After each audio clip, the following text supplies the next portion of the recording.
যদি সেখানে অপরিণত তরুণের সম্পৃক্ততা থাকে, এটা আপনার কামড়াকামড়ি লাগবেই।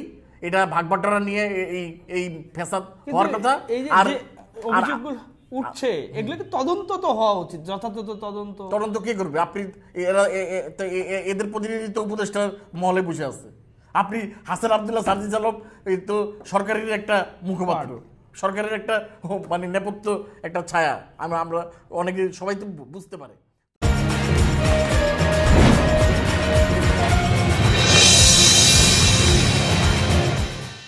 News and views by Nuruzzaman লাবুর পক্ষ থেকে আপনাদের সবাইকে শুভেচ্ছা। আপনারা সকলে জানেন যে গত 2-1 দিনে বেশ কয়েকটা ঘটনা আলোচিত হচ্ছে, সমালোচিত হচ্ছে। এর মধ্যে আজকে একদম কারেন্ট যে খবর সেটি হলো ভারতীয় সেনা প্রধান একটা ভাষ্য দিয়েছেন, সেটা নিয়ে ব্যাপক আলোচনা হচ্ছে। তিনি বলেছেন যে নির্বাচিত সরকার ছাড়া ভারতের সাথে বাংলাদেশের সম্পর্ক আসলে বিল্ড আপ হওয়ার কোনো সম্ভাবনা নাই। এদিকে সচিবালয়ের সামনে ব্যাপক হট্টগোল চলছে। জগন্নাথ বিশ্ববিদ্যালয়ের ছাত্ররা সেখানে আন্দোলন করছে। চাকরিচ্যুত এসআইরা আমরণ অনশনের ডাক দিয়েছে। আর ঢাকার বাইরে চট্টগ্রামের খবর তো আপনারা জানেনই, যে চট্টগ্রামে বৈষম্য বিরোধীদের মধ্যে একটা মারামারি হয়েছে, যেটা নিয়ে গত 2 দিন ধরেই ফেসবুকে ব্যাপক সমালোচনা হচ্ছে। অন্যতম একজন মুখ্য সংগঠক বৈষম্য বিরোধী ছাত্র আন্দোলনের আব্দুল হান্নান মাসুদ, তাকে এবং রাসেল নামে আরেকজন সমন্বয়ককে প্রায় 1 ঘন্টা অবরুদ্ধ করে রেখেছিল চট্টগ্রামেরই আরেকজন সহ সমন্বয়ক রাফি খান তালাত মাহমুদ এবং চট্টগ্রাম ইউনিভার্সিটির যে সমন্বয়ক তার মানে সেইখানে কিন্তু বেশ চাঁদাবাজের ঠিকানা এই মাটিতে হবে না, এরকম স্লোগান পর্যন্ত হয়েছে। এইটা নিয়েও আমরা আলোচনা করব। একই সঙ্গে হান্নান মাসুদকে একটা টিভি টক শোতে একজন ছাত্রদল বা যুবদল নেতা মেসেজ পাঠিয়েছিল যে মাসুদ মাংস কমাও, মাংস কিন্তু কেটে নিয়ে যাবে। কেন এটি বললো সেটিও আলোচনার প্রসঙ্গে থাকবে। আমাদের সঙ্গে আজকে উপস্থিত রয়েছেন অতিথি হিসাবে সিনিয়র সাংবাদিক জনি হক। জনি ভাই, আপনাকে স্বাগতম। আমরা বিস্তারিত আলোচনায় চলে যাব। তবে বিস্তারিত আলোচনায় চলে যাওয়ার আগে সকলের কাছে request, news and views by Nuruzzaman Labu আমার একটি ইউটিউব চ্যানেল। আমাদের আলোচনা বিশ্লেষণ যদি আপনাদের ভালো লাগে তবে অবশ্যই একটা সাবস্ক্রাইব করবেন এবং লাইক কমেন্টসও শেয়ার করতে পারেন। যদি ভিন্ন মত থাকে কমেন্টস অপশনে জানাতে পারেন। জনি ভাই, যেটি বলছিলাম যে প্রথমে শুরু করি আমরা আসলে ভারতীয় সেনা প্রধান, এটা একটা গুরুত্বপূর্ণ বিষয়। একটু আগেই যেটা খবরে আসলো যে তিনি বলেছেন যে বাংলাদেশের সঙ্গে সম্পর্ক স্বাভাবিক হবে না যতদিন না পর্যন্ত নির্বাচিত সরকার আসে আর কি। এটা তো একটা খুবই গুরুত্বপূর্ণ বিষয়, গুরুত্ব বহন করে। আপনার কি মনে হয় যে এই অস্বাভাবিক অবস্থা, একটা 2 দেশের সঙ্গে ভারতীয় হাই কমিশনারকে ডাকা হয়েছিল পররাষ্ট্র মন্ত্রণালয়ে সীমান্তের একটা সমস্যা নিয়ে, পাল্টা জবাবও কিন্তু ভারত দিয়েছে। ভারত কিন্তু বাংলাদেশের যে দিল্লিতে যে ভারপ্রাপ্ত হাই কমিশনার রয়েছে তাকেও ডেকে তারা মানে প্রতিবাদ জানিয়েছে। তো সব মিলিয়ে ভারত বাংলাদেশের সম্পর্কটা আসলে নির্বাচিত সরকার ছাড়া হবেই না।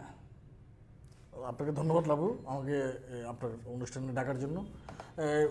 ভারতের সেনাপ্রধান উপেন্দ্র দ্বিবেদী উনি যেটা বলেছেন সেটা আসলে তাতে পরিষ্কার হয়ে গেল আর কি। এতদিন ধরে একটা চাপা একটা উত্তেজনা ছিল যে আসলে কী অবস্থা দাঁড়াবে শেষ পর্যন্ত 2 প্রতিবেশী দেশের সম্পর্ক।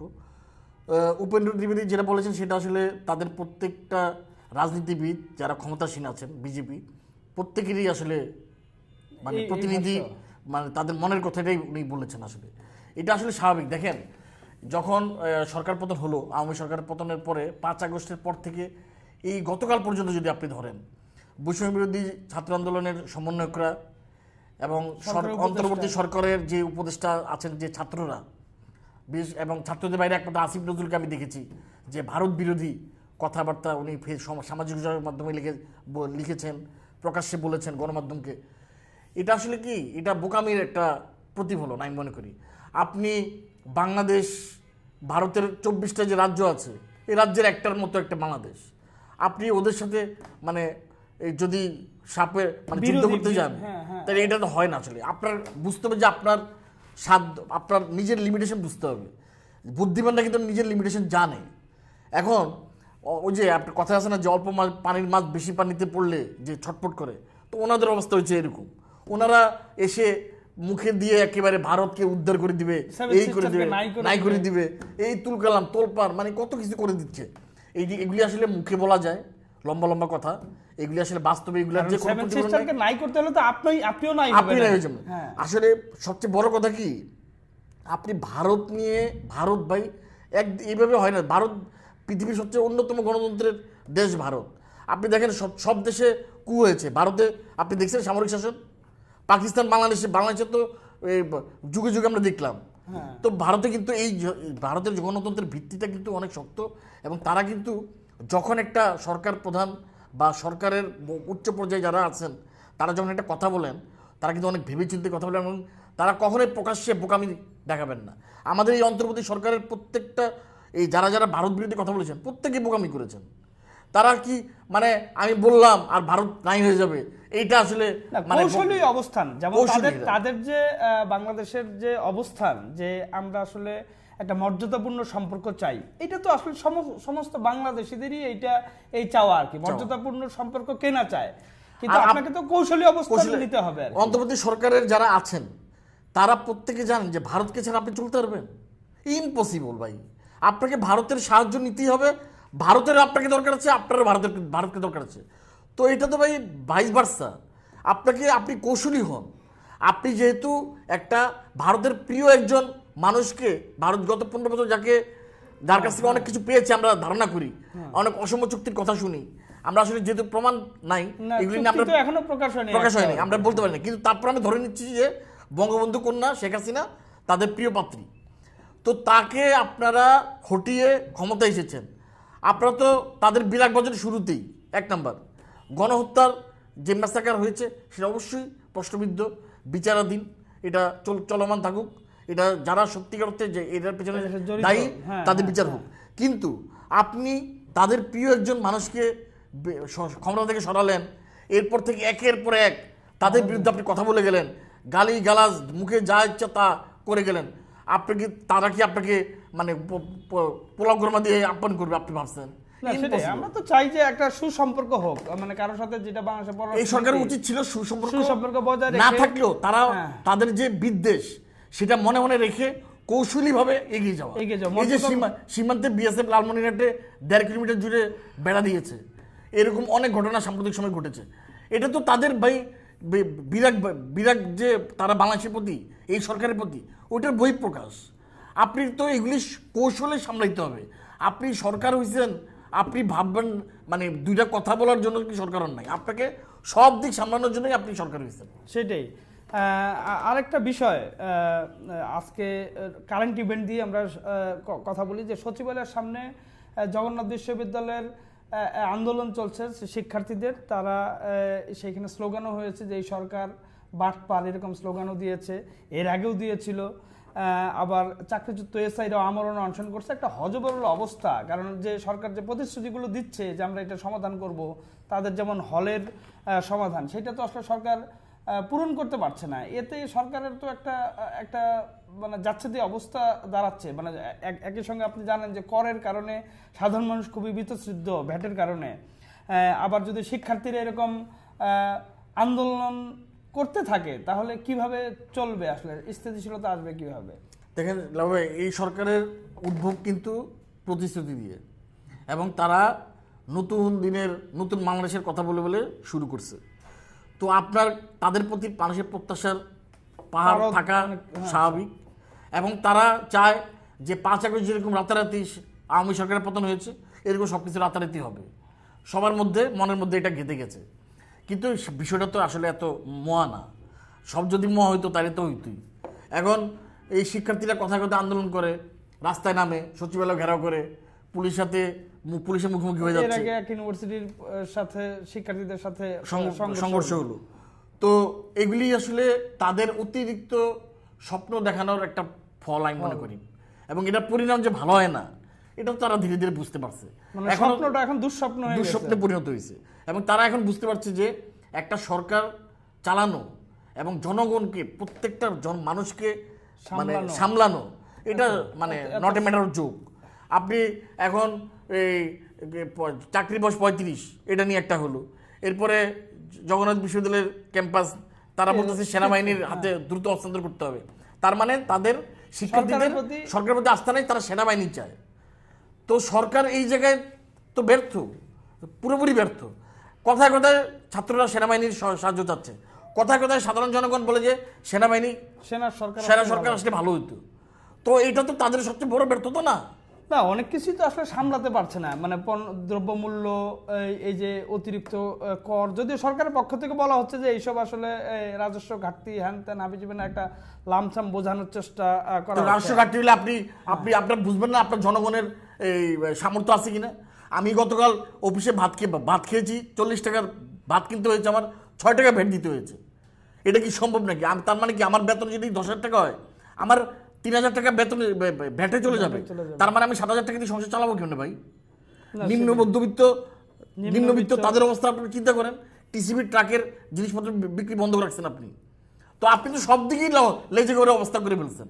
তো আপনি দ্রুত নির্বাচন দিয়ে সরেন।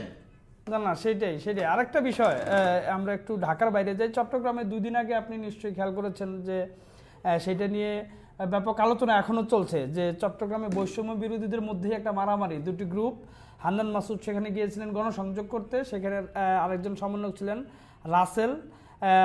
তাদেরকে একটা অফিস কক্ষে প্রায় 1 ঘন্টা আটকে রাখা হয়েছিল, কিন্তু এই আটকে রাখা এবং তাদেরকে মারধরের অভিযোগও উঠেছে।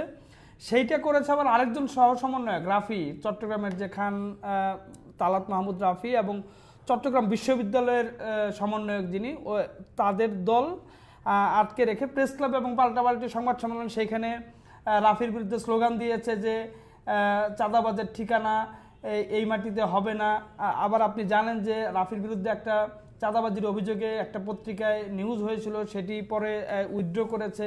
এখন যা কিছু রটে তার কিছু না কিছু তো বটে, এবং সেটা তো প্রকাশ্য একটা মারামারি, সেখানে মানে নিজেদের মধ্যে কামড়াকামড়ি বলবো আর কি, কামড়াকামড়ি শুরু হয়ে গেছে আর কি। এইটাকে আপনি কিভাবে দেখেন? এটা হওয়ারই কথা ছিল। আপনি দেখেন এই ঘটনা যে ঘটছে, এবং প্রত্যেকটা শিক্ষার্থী যে নিজেকে সরকার মনে করতেছে, নিজেকে চেয়ে গুইবারা মনে করতেছে, বিপ্লবী বিশাল কিছু, আমি দেশ বদলাই দিব, আমি সব, নিজেকে সরকার দাবি করতেছে। তো এটার জন্য দায়িত্ব এই অন্তর্বর্তী সরকারের প্রধান উপদেষ্টা মোহাম্মদ ইউনূস। উনি কেন ওনার অন্তর্বর্তী সরকারের 2টা ছাত্রকে উপদেষ্টা বানাইছেন? ওনাদের কারণে প্রত্যেকটা ছেলে মনে করে যে আমারও বোধহয় উপদেষ্টা হওয়ার মতো অ্যাবিলিটি আছে, আমি বোধহয় এরকম পরিণত। আমি যেটা বলি সেটাই মনে হয় সঠিক। আর টাকা পয়সার ব্যাপার তো আছে। এই হাসান আবদুল্লাহ, সাজিদ আলম, জুলাই ফাউন্ডেশন, আপনি জুলাই ফাউন্ডেশনে তো অনেক লোক টাকা পায়নি, বিভিন্ন অভিযোগ আমরা শুনি। ওই দিন চায়ের দোকান আমরা শুনলাম। তো এরা আসলে বিশাল অঙ্কের টাকার যেখানে থাকবে, সেখানে যদি সেখানে অপরিণত তরুণের সম্পৃক্ততা থাকে, এটা আপনার কামড়াকামড়ি লাগবেই। এটা ভাগবাটোয়ারা নিয়ে এই ফ্যাসাদ হওয়ার কথা। আর অভিযোগগুলো উঠছে, এগুলোকে তদন্ত তো হওয়া উচিত, যথাযথ তদন্ত কে করবে? আপনি এদের প্রতিনিধি তো উপদেষ্টার মহলে বসে আছে। আপনি হাসান আবদুল্লাহ, সাজিদ আলম, এই তো সরকারের একটা মুখপাত্র, সরকারের একটা মানে নেপথ্য, একটা ছায়া, আমরা অনেকে সবাই তো বুঝতে পারে। তো তাদের বিরুদ্ধে আপনি কে করবে? এখন আপনার এই যে আগে উপদেষ্টাদের শারীরিক যে কাঠামো, এখনকার উপদেষ্টাদের সমন্বয়কদের যে শারীরিক কাঠামো, এই কারণে ওই যে মাংসের কথাটা ওঠে। আরেকটা এই প্রশ্নটাতে আসবো যে আব্দুল হান্নান মাসুদ একটা বেসরকারি টেলিভিশন চ্যানেলে টকশো চলা অবস্থায় তার কাছে একটা মেসেজ এসেছে যে মাসুদ মাংস কমাও, মানুষ কিন্তু কেটে নিয়ে যাবে। এইটা হান্নান মাসুদ অভিযোগ করেছে যে একজন ছাত্রদল বা যুবদল নেতা, যদিও সে নাম প্রকাশ করেনি, সে পাঠিয়েছে তার এই বিশ্ববিদ্যালয়ে, সে তাকে চেনে আর কি। এই যে বিএনপিও তো এই আন্দোলনের স্টেক হোল্ডার, অন্যতম স্টেক হোল্ডার, ছাত্রদল বলেন, যুবদল বলেন, তাহলে এইটাও মানে কেন বলছে আর কি? এটা কি একটা বীতশ্রদ্ধ হয়ে? এবং বৈষম্য বিরোধীদের মধ্যে কিন্তু একটা বিএনপির বিরোধিতাও কিন্তু তীব্রভাবে আছে, বিশেষ করে হান্নান মাসুদের মধ্যেও আছে। এটা কি তার প্রতিফলন? এটা হতে পারে। আপনার যে অবজারভেশন, এটার সঙ্গে আমি একমত। এই কারণে দেখেন, এই গণ আন্দোলনটা কে করেছে? যেহেতু গণ আন্দোলনের সামনে থেকে নেতৃত্ব দিয়েছে নাহিদ, বৈষম্য বিরোধী, আসিফ, বাকের, হাসনাত, সার্জিস, এরা এরকম 5-6 জন, যেহেতু সামনে থেকে তারা সব কর্মসূচি ঘোষণা করেছিল। কিন্তু তারা এখন যেভাবে এই সরকার পতনের পর তারা যেভাবে কি এই গণ আন্দোলনকে নিজেদের মালিকানা দাবি করছে, এটা তো আসলে অনৈতিক, এটা খুব মানে অযাচিত। এই আন্দোলনে তো একটা সকল মানুষের, এখানে আমি জামায়াত শিবিরকে অপছন্দ করি, আমি মনে করি জামায়াতের অংশগ্রহণ আছে, হ্যাঁ তো আপনার অবশ্যই শিক্ষক ছাত্র কৃষক সবার অংশগ্রহণ আছে। সবার অংশগ্রহণ ছাড়া আপনি এটা পারতেন না ভাই। আপনি যতই শেখ হাসিনা স্বৈরাচারী আচরণ করছে আমরা ধরে নিচ্ছি, কিন্তু এটা পারতেন না। আপনি সবার অংশগ্রহণ ছিল, কিন্তু এখন আপনি বক্তৃতায় বক্তৃতায় পদে পদে আপনি বোঝাচ্ছেন যে গণ আন্দোলন আমরা করেছি, আমরাই সরকার গঠন করেছি, সরকার প্রদান করেছি, আমরাই নতুন বাংলাদেশ এনে দিয়েছি, আমরাই দেশ স্বাধীন করেছি, হ্যান হ্যান তেন আপনারা সব কিছু করে ফেলছেন, আর অন্যরা মুখে আঙ্গুল নিয়ে চুষতেছিল। তো এইরকম প্রবণতা যখন দেখা যাচ্ছে, তখন তো আপনার প্রতিদ্বন্দ্বী তৈরি হয়ে যাচ্ছে। আপনি যখন এই অনুষ্ঠানে যখন আপনি বলবেন যে আপনি একাই এই অনুষ্ঠান করে ফেলেছেন, তখন তো আমি বলবো যে না, আমার তো একটা পার্টিসিপেট ছিল। যখন আপনি এটা অস্বীকার করবেন, তখন তো আমি আপনার বিরোধী হয়ে যাব। তো এটা হওয়ারই কথা। সামনে এরকম আরো এই প্রতিদ্বন্দ্বিতা বাড়বে, এই বিরোধিতা বাড়বে। আমি মনে করি যে সরকারের উচিত, আমি এখন ডক্টর মোহাম্মদ ইউনূসকে পছন্দ করি, বিশ্বাস করি যে উনি একটা ভালো ডিসিশন নেবেন এবং দ্রুত, হয়তো আর 1 মাস পরে রোজা, তারপরে ঈদ, এরপরে উনি নির্বাচনের রূপরেখা ঘোষণা করবেন। কারণ এই সরকারের আসলে আর কিছু করার নাই, আইন শৃঙ্খলা এখনো ঠিক করতে পারেন নাই, দ্রব্যমূল্য একই অবস্থায় আছে, উল্টা আরও ভ্যাট দিয়ে আপনি জনগণকে হাতে হারিকেন ধরাই দিচ্ছেন। না সেইটাই আসলে এই যে অবস্থা চলছে, মানে শুরু থেকেই যে আইন শৃঙ্খলার অবনতি, এখনো আজকে স্বরাষ্ট্র উপদেষ্টা বলেছেন, একটা ভিডিওতে দেখলাম যে তিনি একটা ঠুস করলেই নাকি সাংবাদিকরা সেইখানে যায়, আগে এরকম ছিল না, ঘটনা ছিল। অথচ সারা বাংলাদেশের রাজধানী ঢাকা সহ সারা বাংলাদেশে আসলে আইন শৃঙ্খলা পরিস্থিতি খুবই ভয়াবহ। প্রকাশ্য দিবালোকে কুপিয়ে ছিনতাই হচ্ছে, হত্যাকাণ্ডের ঘটনা ঘটছে। এগুলো বললে সরকার আসলে এড়িয়ে যাওয়ার চেষ্টা করে। আর একই সঙ্গে আপনারা তো জানেন যে দ্রব্যমূল্যের কি অবস্থা, সাধারণ মানুষ আসলে নাভিশ্বাস উঠে গেছে। আর তার মধ্যে যদি এরকম অস্থিতিশীলতা এবং এই বৈষম্য বিরোধীদের আসলে নিজেদের মধ্যে একটা কামড়াকামড়ি চলতে থাকে, এবং পার্শ্ববর্তী দেশের সেনাপ্রধান যেটা বলেছেন যে সম্পর্কটাও স্বাভাবিক হবে না, এই অস্বাভাবিক পরিস্থিতিতে আসলে দেশের সার্বিক আসলে উন্নতি কোনোভাবেই আসলে হওয়ার সুযোগ নেই। বরং তার চেয়ে দ্রুত একটা নির্বাচন, ফ্রি অ্যান্ড ফেয়ার নির্বাচন, এবং নির্বাচনের মাধ্যমে একটা রাজনৈতিক সরকার ক্ষমতায় এলে এই রাজনৈতিক সরকারের হাতে দেশটা সামনের দিকে এগিয়ে নিয়ে যাওয়া একটা পসিবিলিটি তৈরি হয়। সাধারণ মানুষের ম্যান্ডেট নিয়েও আসলে তাদের জবাবদিহিতা থাকে ম্যান্ডেট নেওয়ার কারণে, সেটি আসলে মঙ্গলজনক হবে দেশের জন্য। সুপ্রিয় দর্শক মণ্ডলী, আমরা আজকে এ পর্যন্তই। আপনারা সকলে ভালো থাকবেন, news and views by Nuruzzaman লাবুর সঙ্গেই থাকবেন। সবাইকে খোদা হাফেজ, ধন্যবাদ।